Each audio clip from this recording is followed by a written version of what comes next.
Welcome to The Nature of Nurture with Dr. Leslie Carr, a podcast for your mental health. I'm your host, Leslie. If you're watching this podcast right now, you can find the audio version in any podcast app. And if you're listening, you can also watch this episode on YouTube at The Nature of Nurture. You can find that link in the show notes. Today I'm here with Just Jet, or simply known as Jet. He's a musical artist, producer, and dancer. Jet's first claim to fame began after winning MTV's America's Best Dance Crew, alongside his former group, Choreographer. Since then, he's worked and collaborated with numerous artists such as Justin Bieber, Bruno Mars, and the Taylor Swift. Jet now focuses his creative energy on music production and is an active advocate in mental health. We're going to be having a very frank conversation today about suicide. So if you think that you shouldn't hang out for that, take care of yourself. That said, I think it's really important to have conversations about suicide and suicidal feelings that are raw and unflinching. I don't think we should shy away from this just because it's unpleasant or scary. If you need support, please reach out for it.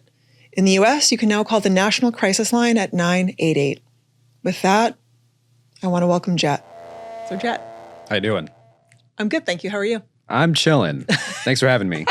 Thank you for doing this with me. I'm really, really psyched to have you here. So just to back up a little bit and let our listeners know a little bit about just like your history and who you are and what you do, can you back us up and kind of to the beginning of your career and let people know how you got into, like, how did you eventually get to the point where you were working with people like Bruno Mars and the Taylor Swift? I started off as a street dancer. So I was one of those kids that was, you'd call it hitting, like hitting on the streets. I have never heard that phrase before. It's a street term, yeah. Like hitting, like, so you dance for money, busking, that's another word, street performing. And this was, oh my gosh, I was doing this in 2004, I think. So, and this is before we had YouTube. I feel like when I started, YouTube was just becoming a thing. Okay. There was like maybe like 100 videos on YouTube. So wow. That's so like really early days. Really early days. I don't even think we had camera phones yet back then. And then, my roots were there, like in street dance and in the street dance community. And then the way I got into the industry, I got on the show called America's Best Dance Crew. And this was a big TV show like that. I feel like it was, it was like the 2010s era, around that time frame. Yeah. And so me and my crew had won that TV show. And from there, that's where I kind of got my foot in the door of the entertainment industry. And it was rough because it was like, first of all, like my parents didn't really support anything of what I was doing. Yeah. They probably supported me after I won the TV show. Oh yeah, no doubt. And so like, and now since this is a podcast that covers the topics of mental health and whatever, like I definitely went through my own thing going through that whole process because I came from the place of just dancing on concrete and then getting on, dancing at the peak, I would say, in front of everybody. Yes. That's like peak performance, peak attention. Yes. So that affected me pretty heavily. And I was able to get in these doors with these big artists. Can you pause a little bit on that Sure. and say like how so it impacted you? Like what was it like to go through that transformation and to suddenly have all of that attention on you? I'd definitely say that I think the one word, looking back now at my age, it was rough. Like I definitely think it's rough. I feel like people don't talk about this. People will talk about like, oh, it's great, fame, glory, all that stuff. But the feeling I had now looking back, it was just more like I was thrown into the fire of all this attention. And then you have this, you feel like you have to fit this idea. Yeah. Because you're a superstar at that one point in your life, you feel like you should act like this. You should act like a celebrity. You should, you have to think about how you carry yourself, which is true. You should be carrying yourself on your A game, as much as possible. But like I was putting on a face. I was putting on a face the entire time. Yeah. The phrase melting under the spotlight is coming to mind for me right now, not because you were melting necessarily. I think you were in many ways, I know from what you're going to go on to say, in many ways you were thriving, but like just the incredible pressure you must have been under and how foreign it must have felt to kind of have this. It sounds like it was a pretty rapid ascent from dancing on concrete to having that experience. So you must have had like almost a certain amount of like psychological whiplash from that. I think that's the best way to describe it. I think I definitely had psychological whiplash. And there was so many things. I tested the limits of my body, my health, like through that whole process. But I also got into these rooms because I just was good at making connections with people. You know, I developed strong relationships with people aside from just my skills, you know, but even throughout that whole process, I was still learning how to be a better person and a better dancer. And eventually I was like, you know what? I'm over it. And I think that's where we come to the conversation of like why we're here. Sure. Yeah. One of the things that I don't know, if you want to kind of go here next, is that it feels like a pretty big part of your story with your street dancing was having had the experience of getting canceled. Oh yeah, that's it. So yeah. Great. Yeah. So I guess to dive into the story, and you know, this is how I met you. And I was talking at the Parasol event about my experience. And actually, that was the first time, when I met you, that was the first time I ever talked about the experience publicly. No way. I did not know that, Jet. Yeah, it was. You seem so like, just like you've been doing this your whole life. Well, I think I've been doing it my whole life with my body. Yeah. But in terms of me like speaking about it, it's a different. Wow. Okay. Yeah. Yeah. That's cool. I'm glad that I did well enough to bring me here. Oh, hell yeah. With you. Hell yeah. And I actually I'll just jump in on that really quickly and just let everybody know. I mean, you're going to have to be the one to tell us the story, but part of what we're about to dive into is the experience of having been canceled on the internet. Right. And I actually just want to preface this by saying that one of the reasons why I was really excited to talk to you about this is that I think that in liberal circles, which is where I live for better or worse, I think a lot of people really underestimate like the power of getting canceled by the internet. Yeah. It's amazing how obviously everything is polarized in our world right now, but like on the sort of political left, there's this idea of like, oh, like getting canceled, like people are just experiencing consequences. And it's amazing to think about what a big difference it is between somebody experiencing like professional consequences for their actions, and someone feeling like the full weight of the internet turned against them. So I don't want to step all over your story. I would love to hear you say it in your own words. I just want you to know, and for our listeners to know before you tell the story, that I actually think that there is some really important stuff in here that I think people need to hear. So how do we even like wade into this? Like how do we get from street dancing to internet cancellations?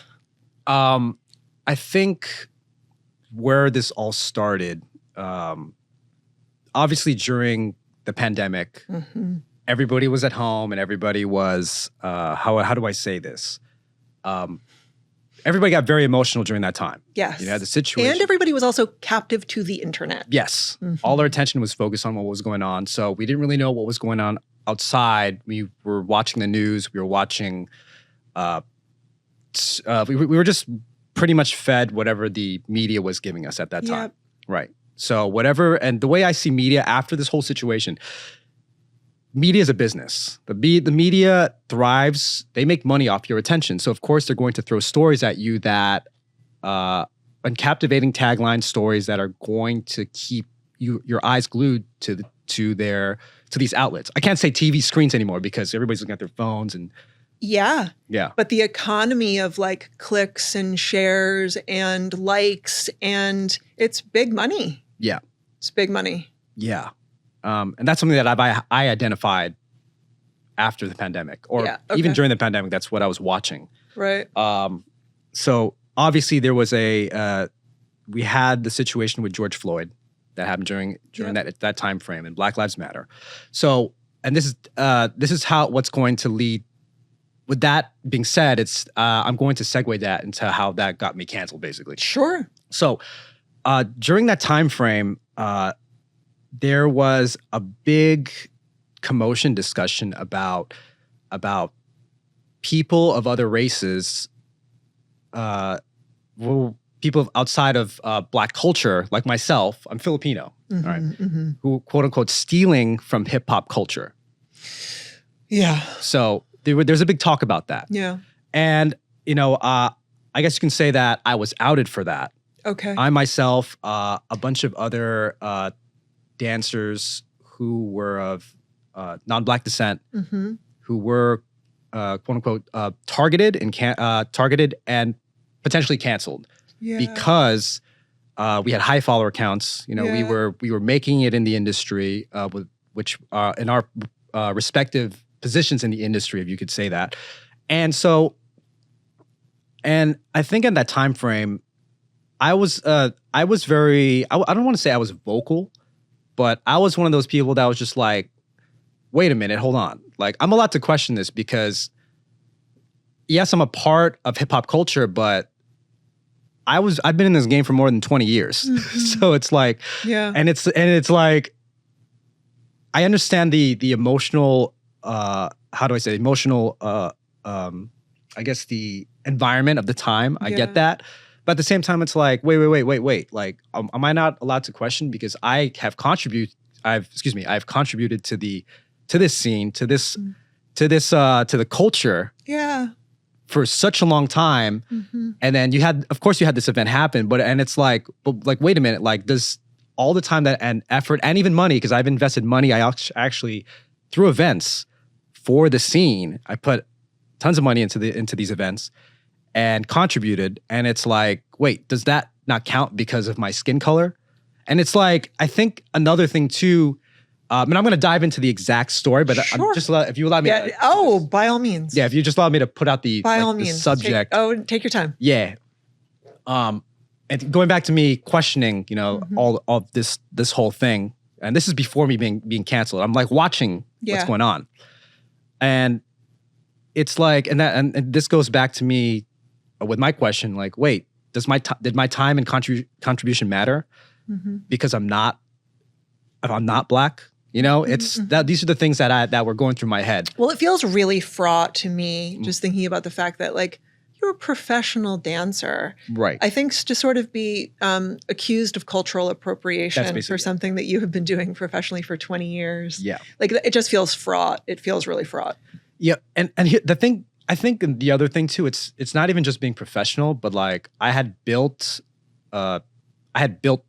roots in the community even before I was a professional dancer. So that's another thing that I was just like, wait a minute. So like that doesn't count either. Like I did a lot of this stuff for free, and I was doing this like I was, I had bloody knees. I had all these things. Like wait a minute, like.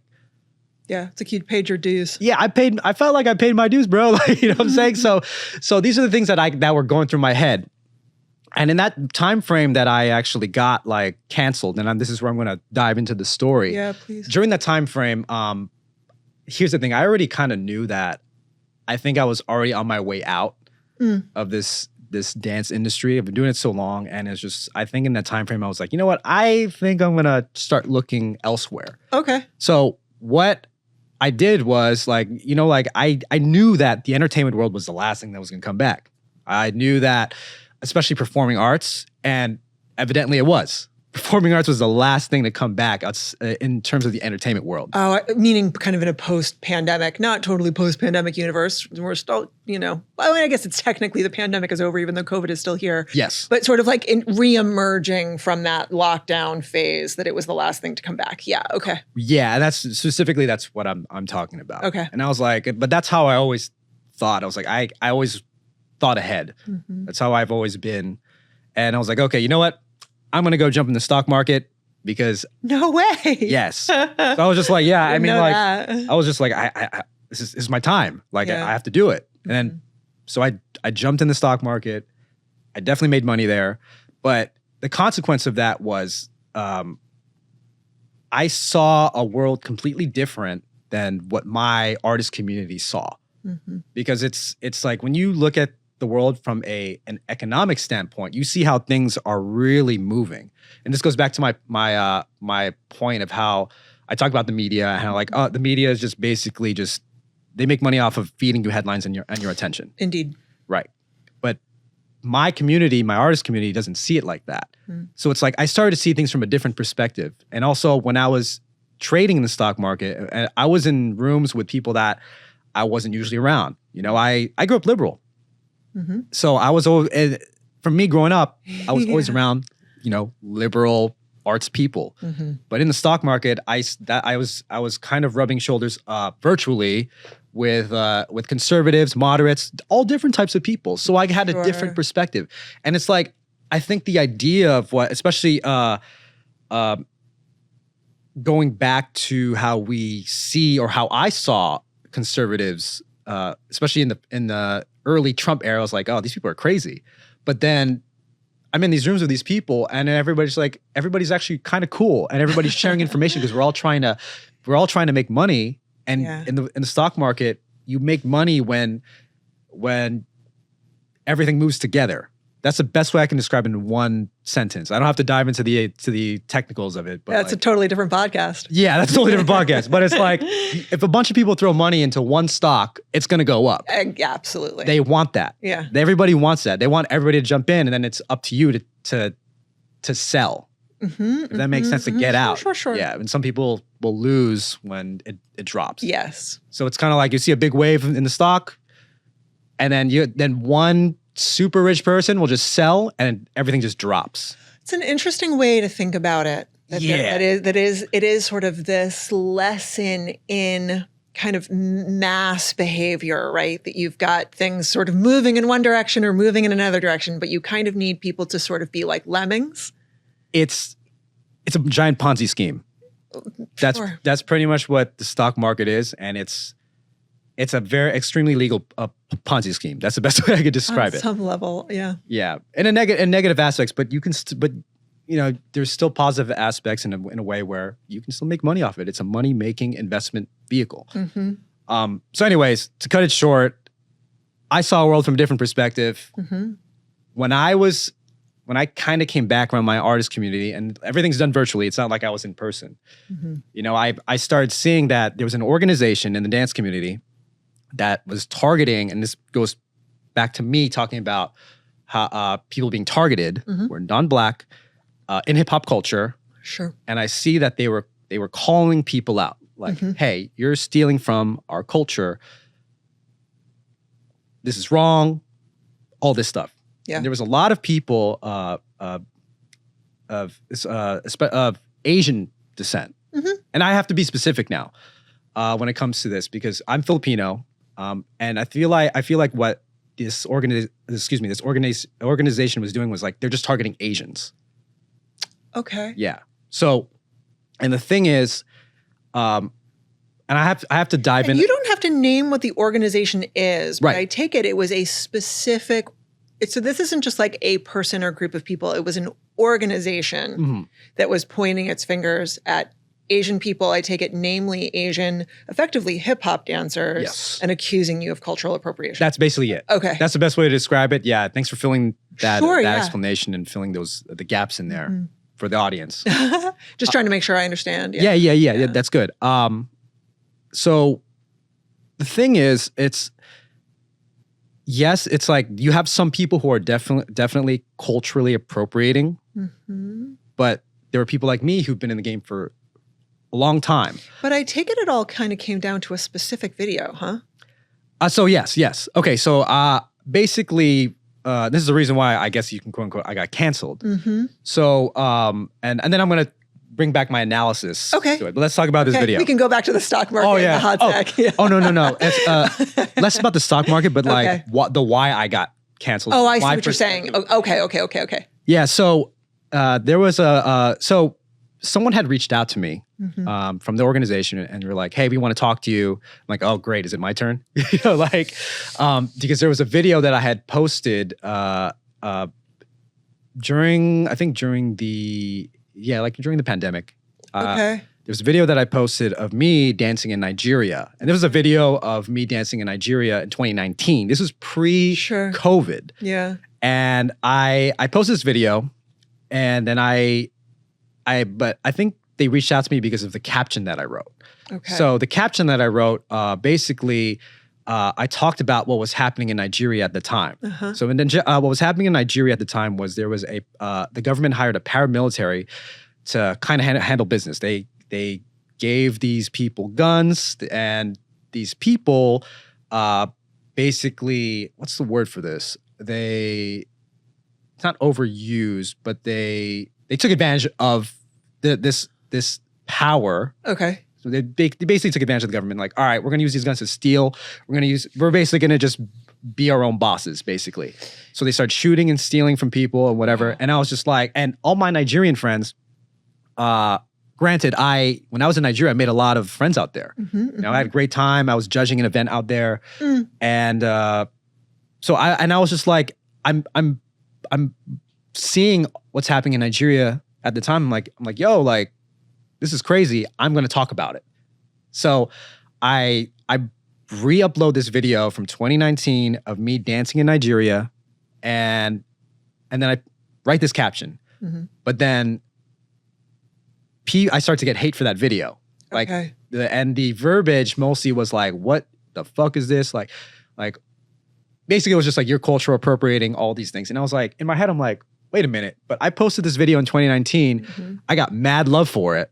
But because of the time frame of what it was, or of when I posted this video, I got a lot of hate. And I was just like, okay.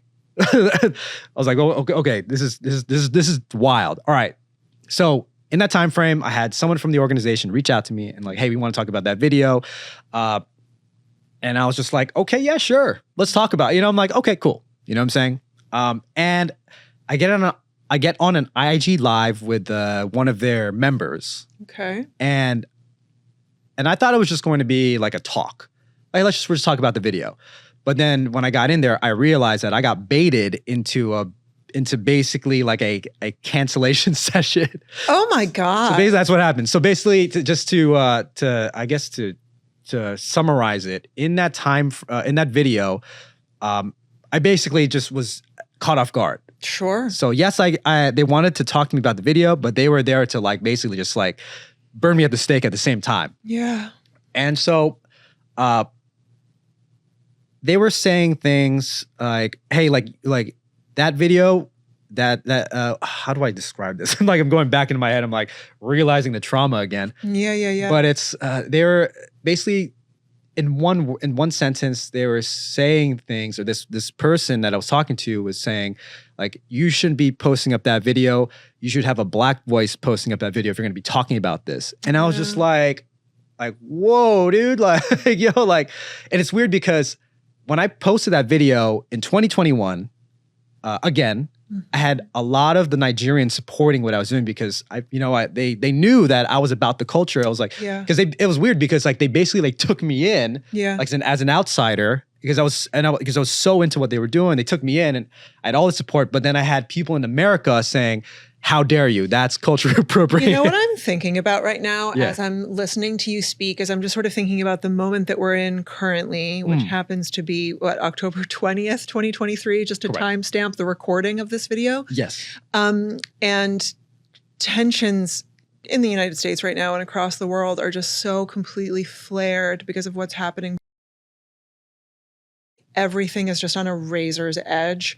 And I'm just kind of thinking about that being brought back to this time period where it just feels like not only were you being accused of something, just in the way that you're describing, but just this feeling of like everybody's emotions being so heightened. Right. And in some ways, in ways that are completely understandable, because this is really sensitive stuff that we're talking about. Yeah. And also everything was just like inflamed. So I'm just sort of imagining what this must have been like for you to get kind of sabotaged in this interview at this time when like tensions were really, just everybody was very tense.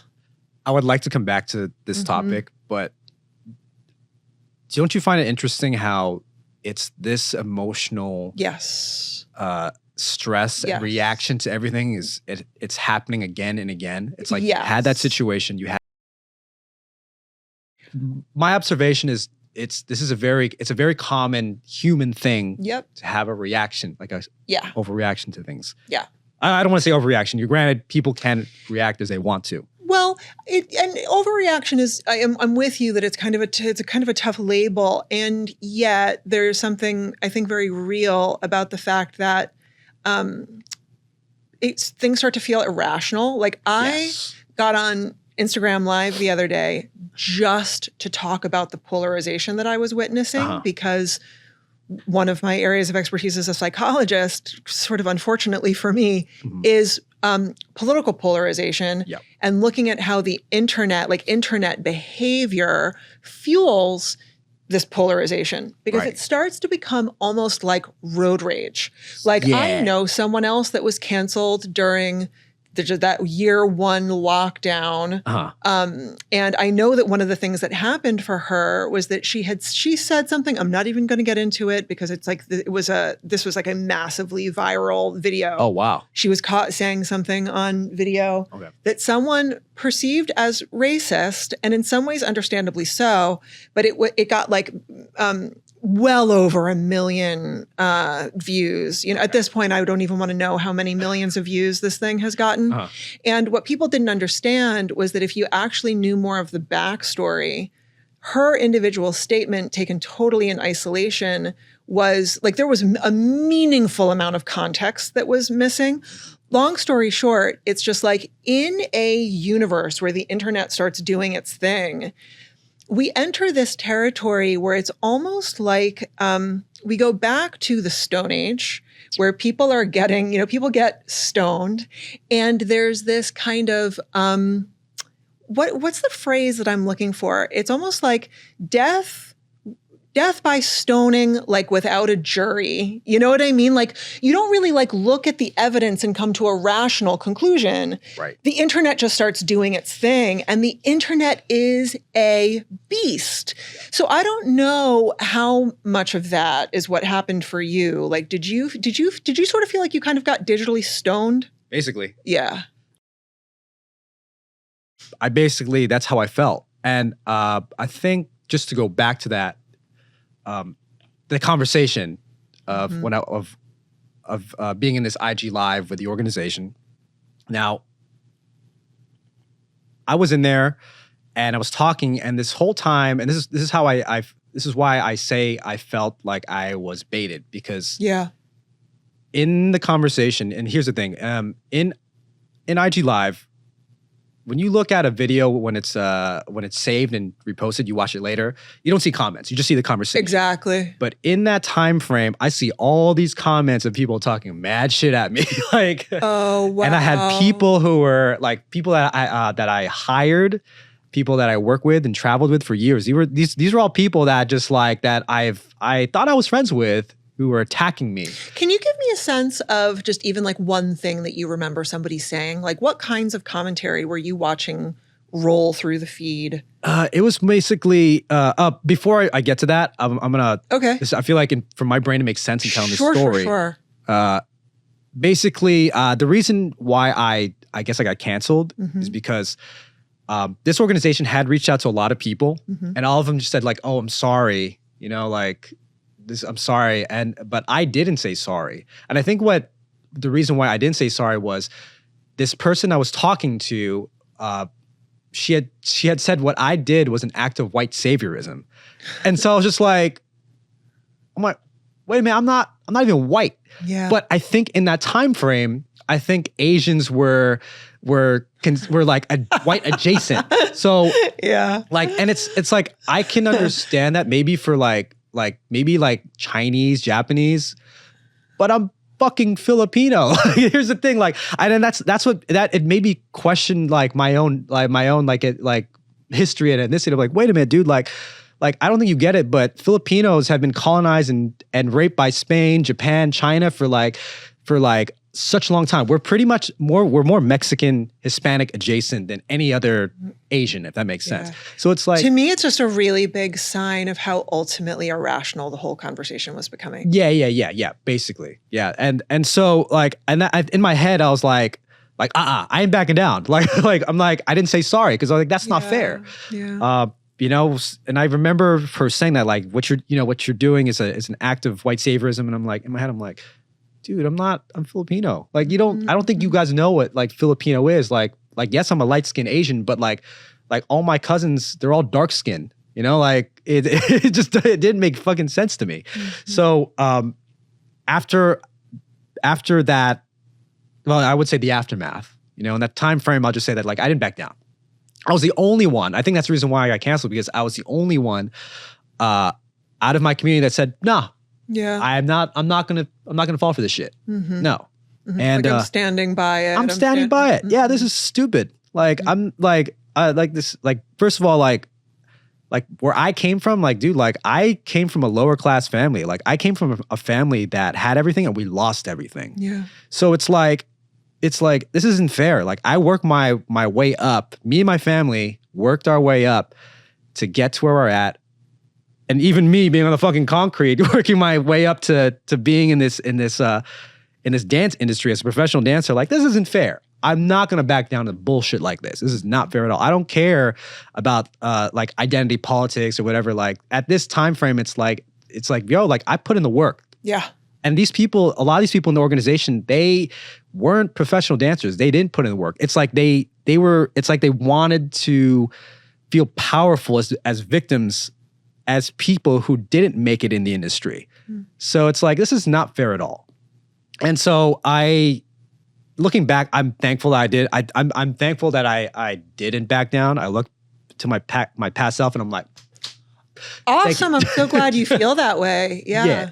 I'm like, thank you. Like I'm glad, because like couple of years later after that, when everything started to open again and when the pandemic started to come to a close, I had people who these very same people who my friends I thought were my friends, my compatriots, try to talk to me again like nothing happened. And I'm just like, and the reason why is because what people start to realize is this organization, what they were doing, is something that I start to understand. What they were doing was not just singular. There was a lot of organizations that were doing the same thing. It's like they were basically capitalizing off the situation with Black Lives Matter and the George Floyd situation. And what they were doing was they were trying to gather the attention from the people that, from these videos of people getting canceled. Like they were gathering them to their own business projects. Oh my God. And you can look this up. That is really so fucked up. So this is something that you can look this up on YouTube. It's called race hustling. This is something that I've learned, and this is actually a YouTubeable topic that people were doing. They were gathering the attention of all these people. They were trying to bring people into their businesses. And what they're doing is they're basically creating education type businesses of like, hey, this is how you should do things. I don't know if I'm breaking this down in a way that people can understand. Well, it just sounds like they were trying to take advantage of the moment for their own advantage and like for their own gain. Yeah, and it's weird because a lot of these organizations were very anti-capitalist, but in a sense they were basically capitalizing off the situation. So in a sense, it didn't make sense. Right. At least they were saying they were anti-capitalist. Yes. Because at the end of the day, this is something that I've learned also, like from being in the stock market and just seeing things from an outside perspective and zoomed out perspective, that like the whole idea of like these different parties, like liberalism, conservatism, it's all bullshit, because at the end of the day, everybody just wants money. Everybody wants to live. So it's like I get that, but it's like, and this is why I always try to look at things from a human perspective. I see what they were doing. They wanted money. They wanted to fund their organization. That's what conservatives do too. So it's like, I get that. But do I think the way they were doing it was right? No, because you had a lot of people like myself that were just like, this is not right. Like, a lot of collateral damage. There was a lot of collateral damage. Like that organization, I don't even know what's going on with them anymore. There's a lot of people that don't, and this is a street term, they don't fuck with that organization anymore because they saw what they were doing. Yeah. They just wanted money. So, and now that the pandemic ended and you have the dance industry opening it up again, everybody's going back to normal. Everybody's going to classes. Nobody's trying to like play a victim or whatever, because everybody just wants to dance. Because in the first place, the thing about dance is, what is dance exactly? Dance, it begs the question, dance is a celebration of life. Yeah. Like, why do people need to be angry about dance and so serious about dance. This is why I had to take a step out from it. Yeah. Yeah, that's the reason why I got into dance was because it was fun. And what had happened during the pandemic, it made me realize this ain't fun anymore. Yeah. Fuck this shit. Yeah. I'm saying like. But so what happened? So to sort of like rewind the clock to this period of time Yes. where, you're having this experience of being canceled because, I'm just aware of what kind of happens next in your journey because we're here to have a conversation about mental health. Right. Like what happened next for you? So, I talked about this in the when I first met you at an event. Yeah. Absolutely. What had happened, I think, from that time frame after during that and even post that situation, like I went suicidal, and I think this leads into that. I got suicidal. Like I felt very alone. I felt like I didn't have any support. I went to a dark place. Yeah. And I think in 2022, I think that was when I was just going to do it. Okay. And I think with me talking about being canceled, that was one part that brought me to that state. Yeah. I'm sure, or I have gotten the sense from what I remember when we met at the event in Hollywood and I saw you speak there. I'm sure it's not the only thing that was factoring into this, but I get the sense that it was a factor, like just really feeling probably really traumatized by that experience. Oh yeah. Of being kind of like just sort of like publicly attacked and humiliated in that way. But is there anything else that you want to share about the other ingredients of what was going on in your life that got you to this really dark place? Yes, and I don't mind talking about it either. So that was one factor. Sure. So I got burned at the stake. Yeah. And I'll talk about the day that I was gonna fucking do it. Like that day I had broken up with my girlfriend, and that's something I had to do. I knew that I had to do. This wasn't right. And also I had left one of my businesses as well. And I think the other thing that added on to that, the state of the market at the time was not hot. Like it was like, so I had these four things piled on top of me. And the night actually was at night. The night I was going to do it, it was like, the feeling that I got was like, what's the point? Like this, I felt the feelings that I had were, I was stressed. I felt very useless. I felt like I was useless to my relationship. I felt like I was useless to my former business partners. And I felt useless in my community that I helped build. And I thought I was a part of. And then also the state of the market, there was so much money I had lost because of the drop in the market at the time. Yeah. So, it's like, these were things that I came across, and I was like, you know what? I feel like it's just easier to just fucking do it.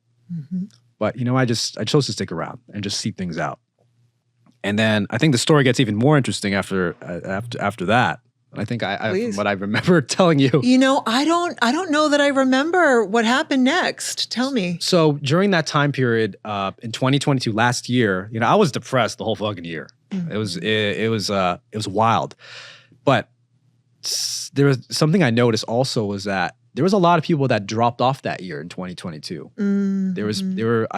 I personally had 4 friends total that died by suicide? That died by suicide right after. Yeah, and it was consecutively throughout the year. That's a lot of people for one person to lose. Like that's to know 4 people who are dying by suicide in a year is a lot of. That's like wow. Yeah, and I think the biggest impact on me was my friend Twitch.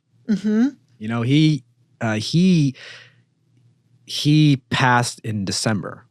And me and Twitch, I've known Twitch since like 2008, and Twitch is if I had to, share that, does everybody know who Twitch was? I don't know. Okay. I don't know that everybody listening will know who he is. Twitch, Steven Twitch Boss, he was Ellen's DJ on the Ellen DeGeneres show. And I've known him since 2008. Like I knew him when we were both coming up in the dance scene. He was there before me, but I was there before. You two went way back. Yeah, we went way back. And out of everybody, I feel like honestly, out of everybody in the dance industry, he was the one who made it. Like he definitely made it to the top. Yeah. Like he was on the top.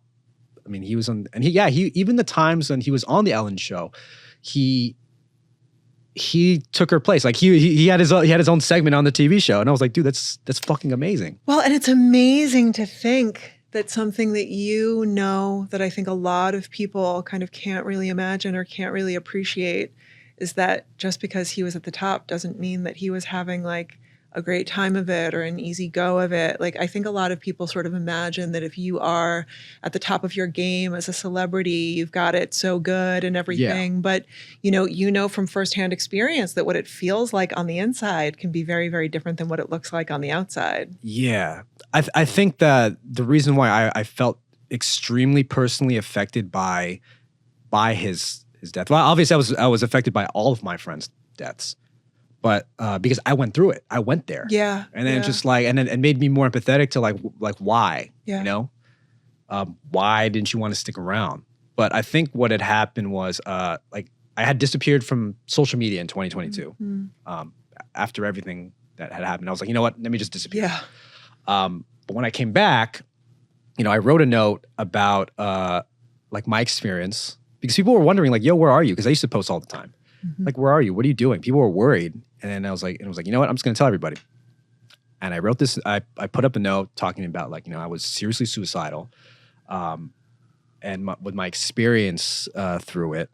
And it was also and also because of I also wrote about my observation of what was happening in the world and how crazy it was me being canceled and me seeing things from a zoomed out perspective in the stock market and just kind of observing human behavior and why it led me there.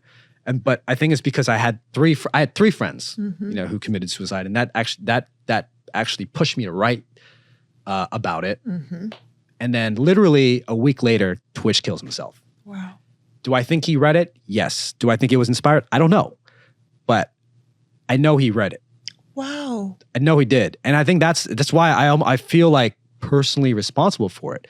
Oh, wow. So it's like. Because it was in December. I wrote this in like November, December, and then literally a week later, the news. But how wild if he read it that he didn't feel like he could reach out to you. I mean, yeah. I think one of the things that I'm just really aware of right now as we're having this conversation, I think it's a really important thing to touch upon is what a big difference it is between having those feelings, having those thoughts, and then going all the way through with carrying out the act, because I actually think that feeling suicidal is far more common than a lot of people know. Yeah. I actually would kind of venture to take what we could call an educated guess and say probably that like well over 50% of the population knows what it's like to think those thoughts or feel those feelings at some point in their lifetime. Yeah. A far, far, far smaller percentage of people go like all the way through with carrying out the act. And it's just interesting and very, very sad to think about the mindset that he must have been in, to like read what you wrote, to know that somebody that he knew and was like ostensibly friends with had those feelings, and he must have been in a place that was so dark that he still couldn't have reached out to you. Yeah. It's a dark thing to think about. It's like I had people telling me like there's no way. But like, dude, it was literally like a week after. And that post got so many, like I got a huge engagement from that one post. Mm-hmm. And if he didn't interact with it, we don't know. We don't know. But it must have been terrible, terrible timing for you to post that and then get that news. Yeah. It was rough. I felt personally responsible for it, and kind of analyzing that what's the word? It's not postpartum, but like something. What's the word for that? Post facto. Post facto. Okay, I'll use that. I know it's like it's right here, and it's like yeah, not coming out. Post facto. It's Twitch. The way I saw him, as a person, when I first met him, it felt like he was like not a different person, same person. Mm-hmm. But I felt like he had to carry himself a certain way because of the status he was in. Yeah. And it was very different. I definitely lost touch with him during like the pandemic, because the way I saw him was like, yo, like he's on a different plane. Mm-hmm. And I was like, I respect what you're doing. But dude, yeah, it was just, I felt like he was detached from his like inner person. That's what that's just my thoughts on it post facto. Sure. That's the best way I can describe it. How did you eventually get to the point where you started feeling better and feeling less suicidal? I mean, I suppose I'm making an assumption as I say that, but I do get the sense from the way that you speak and all of the mental health advocacy work that you do now that you're in a different place. So, like, what do you suppose were the ingredients of that? Excuse me. So the question for my brain went this way. Sorry. So the question, just like, how did you get out of it? What do you credit your survival to after that phase of life? I think for me was definitely, I had to explore why I wanted to be here again. And I think for me, it was more of a factor of, I traveled, I went outside the US, I went to Asia. I went to places where it was a lot more simple. And I basically went back to my homeland in the Philippines. I wasn't born there, but like where my sure, my your mother, ancestral home. I went out there, and out there in the Philippines, you got kids like I feel like in America we complain about like poverty, we complain about like, oh, the government's not giving us this enough or whatever, like relying on welfare programs and shit like that. Out there, you still got kids taking baths in rivers with trash around. Yeah. That's the kind of poverty that I see in the Philippines. And like me going back to that, it just made me realize, like I needed to be around more simple shit where people still hunt and fish for their food, Mm-hmm. I need to be around that shit. And that definitely brought me back to a ground plane. Yeah. So Philippines, Vietnam. I would imagine some piece of that is realizing how much you have to be grateful for in the United States. That, yeah. You've got running water and electricity and... It just makes me realize that like because we have so many options, we have more reasons to complain about stuff. Sure. Out there you don't, because you don't really have a lot of options. Mm-hmm. Some people don't have money to go to grocery stores. They actually got to fish their food and hunt their food. Yeah.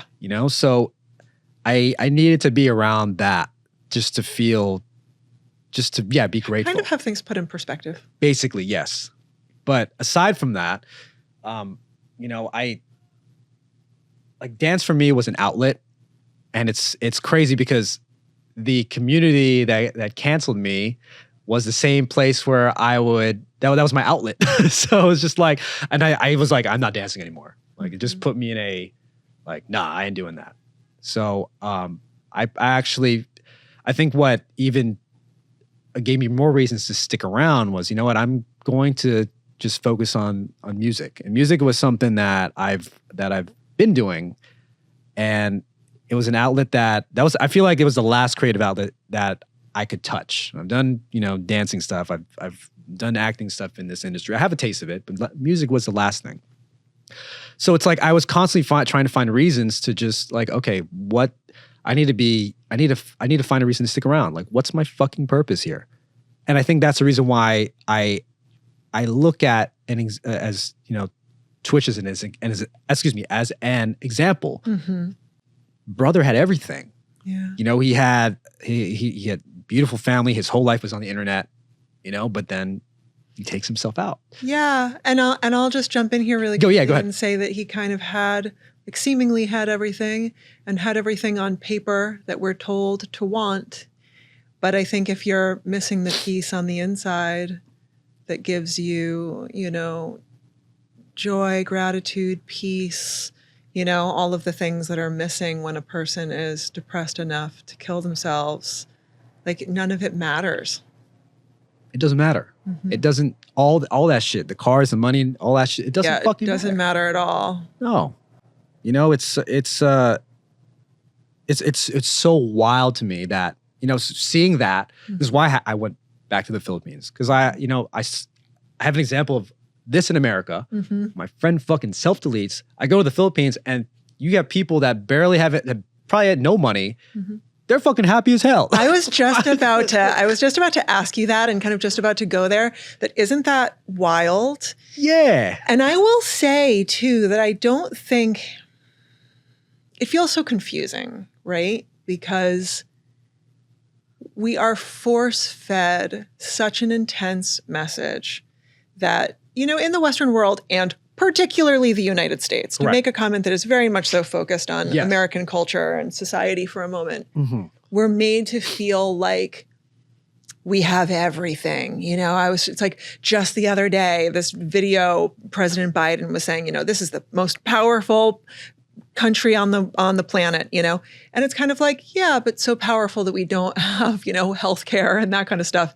Anyway, point being, we are force-fed this message that like this is the best place in the world you could ever possibly be from. Yeah.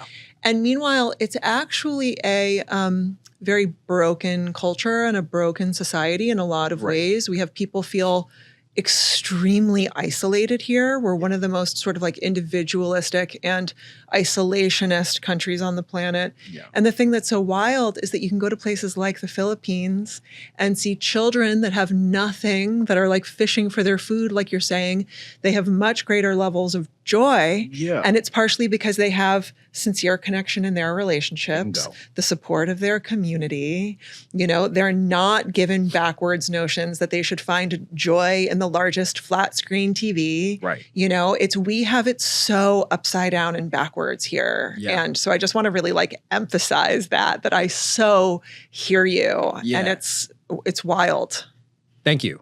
Yeah. I think that's it. It's just, we're not grateful enough out here, but we're also taught like that you should get more. We have we are force-fed some really fucked up ideas about what it is we're supposed to be grateful for. Yeah. It's like people, live alone, have like a meaningful lack of community, just like we are missing a lot of things that, are the real ingredients of joy and happiness. Yes. And we're made to feel like we should be happy because we have, either a nice car or, like I said, a big flat screen TV, You know what it is?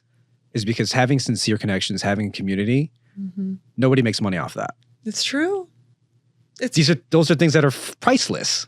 Yeah, and I actually think that you are making an astoundingly good point because I can look at all of these other things that are ingredients in all of this, like the sort of like dissolution of free third spaces in the United States. So like it's very hard for people to gather without spending money. Like it's one thing to have somebody into your home. I think a lot of that has kind of become a lost art. People don't totally really know how to gather any longer. They don't really understand that like you can invite people into your home and like it's okay if you don't know how to cook. You know what I mean? Like people get themselves all like whipped up and sort of wound around the axle in that department. But if you're going to sort of if you want to go out into the world and see people or connect with your community, the assumption is that you will spend money on that. Yeah. That you can't, we don't have that much in the way of like free third spaces that people can go to where they can just kind of like recreate, to use the dorkiest word I can think of, without spending money on it. Yeah. And you're totally right. Like there isn't any, the machine of capitalism cannot churn a profit on two people just having like a heartfelt conversation with each other. Yeah. And I think and here's the thing, I'm not opposed to capitalism, but I think because we're already living in a capitalistic society, it's really just like up to us to strengthen your filter, in terms of filtering the information that you take. Like, I could not agree with you more. I think, and this going back to there's some people in this world, in the US, who can barely function. And it's like, they don't have that mental capacity to care about what's going on there. I will tell you that something that I speak about a lot, like just as I'm talking about sort of like mental health and how do we take care of ourselves, especially when the whole world is in such a fraught place. I find myself talking a lot about the importance of knowing when to just like turn off the news, get off the internet. And it's a multifaceted thing because I think on the one hand, not only is it really destructive for people to sort of be super plugged into a news cycle that they cannot do anything about. Right. When you are on the internet, you are pretty much by default not interacting with another person, not having a heart-to-heart conversation. You're most likely not in nature. Like people are spending too much time like isolated and on their devices. So I just like all of that is to say I couldn't agree with you more. Yeah. It's when I think about, people in the Philippines, and it's like my people in the Philippines. Yeah. Like they're not feeling the same mental effects we are because they don't have the capacity. They don't have that. They don't have iPhones. Well, now they mostly do, but it's like there's a lot of people out there who are just they can't worry about it because they don't have the physical means to be connected to the world like we are. Yeah. So it's crazy to think that this is a first world problem. I think that's what it is. This is a first world problem. For us to be so connected to this world. Yeah, well, and it's so wild to think that first world problems can be extremely destructive problems. Yeah. It kind of turns the idea of that term on its head if you think about it that way. When people are killing themselves because they're so isolated because of their first world problems. That's it. Like that is some wild shit. That's it. But so let me ask you, maybe just to start to kind of like wrap us up here, but just in terms of your mental health advocacy work that I know you're so engaged in and you're doing a lot of awesome work in this space, like what else do you want people to know? What are some of the most important things to you that you want to impart to anyone who might be listening right now? I think this covers pretty much most of the topic that we talked about in terms of like mental health. The funny thing is, I don't know if I'm helping people. It's just for like, I'm telling a story of like, hey, if you've been there, just then this is what I did. Yeah. And I think just to break it down simply, it's just, just know that happiness is fleeting and it's not based on material things. It's not based on your achievements. I mean, I think when I talk about achievements, like, you're like these, like, getting a house, getting a car, like all that stuff is fleeting. I really think that it's more about, you have to ask the question, like, what are you doing here? Yeah. I think more than anything, because the things we talk about, the things that are priceless, friends, family, community, purpose, those are all priceless things. You don't need to pay money for that. Meaning, to feel like your life has meaning, basically. To feel like you have a sense of what your meaning is. Yeah. There's no price on that. And I think for me, aside from that, is what I'm coming in to understand about myself is that I definitely find happiness, this fluctuating happiness, in progress. Like, am I progressing in life? Am I better than yesterday? Am I better than last year? Like, am I improving in some sort of way? Because if I'm not, then what's the point? And this might be different for a lot of people. My way is going to be different than other people. It's like, I have male biology, and it's like, this is my way of doing it. It might be different for you. It might be different for others, but this is my way. No, I'm with you that everybody's got to find their own thing. Yes.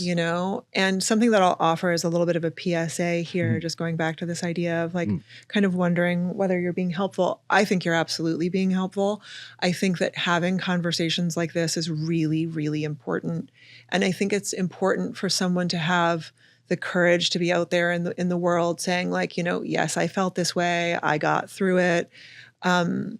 What else offer people, because this could be like maybe an important piece of a person's education, is that, like I said before, I think a lot of people know what it's like to sort of feel passively suicidal. Yeah. In the biz, we sometimes call it passive suicidal ideation, just to distance ourselves from it a little bit. We like to give things fancy terms so that we can kind of be a little bit more intellectualized about it. But a lot of people know what it's like to feel suicidal. It becomes a different story when people find themselves having a plan for how they want to carry it out and the means to carry it out. So to be like just to use really blunt language for a moment, it's like if somebody is thinking that they would want to overdose on a certain kind of pill and they have access to that pill, that is when the conversation starts to get a lot more serious. Okay. And so I just want anyone to know, if they're listening to this right now, that if they're feeling that way, if they're starting to notice that they're getting to that place, they can call the National Suicide Hotline. There's a national crisis line now, 988, that we can call in the United States. If you're outside of the United States, just try to find your local outside of the United States, they tend to have actually better support services. But I think it's really important to just let people know that it's a really important dividing line. And if somebody knows somebody in their lives that is struggling with feeling suicidal, knowing whether they're at a point where they're actually making serious plans to carry it out is really important, because I think just being able to kind of talk about these feelings, thoughts, urges, lots of people, many, many, many people that I know are listening to this right now, know what it's like to just sort of wish that they would go to sleep at the end of the day and not wake up in the morning. Just sort of feeling oh, fuck, this is so hard. I wish I didn't have to be here anymore. That's very, very common. And I think from that standpoint, it's really important for people to have these conversations with each other. It's important for people to hear people talking like this. And if I can kind of offer you anything or absolve you of anything, there is no way that your post urged Twitch to kill himself. I think that he may very well have not seen it, but if he saw it, it surely was not the thing that pushed him over the edge, because usually people are comforted by hearing that other people know what this feels like. So I just wanted to offer that, but I think the work you're doing is really important, and I would hope that you would never question that. Thank you. You got it. Yeah, I appreciate that. Is there anything else you want to say before you wrap up? The thought ballooned in my mind, or thought bubble came up in my mind. But I did a podcast after, I think, last year, or excuse me, this year. And actually and I was talking about everything. It's pretty much the same subject. Sure. That podcast was actually taken down. Yeah. Apparently the subject matter was too explicit for the sponsor of that. For the sponsor of it. That's what I was going to ask. Yeah. Okay. So it's kind of interesting how that basically, I think that lit me on fire. I was like, fuck that. I'm gonna tell my story. Yeah. It's not fair. There's a lot of fear around this. Yeah. And so it's interesting. I'm sort of torn between wanting to ask you who the sponsor is, or if you want, you can tell me offline.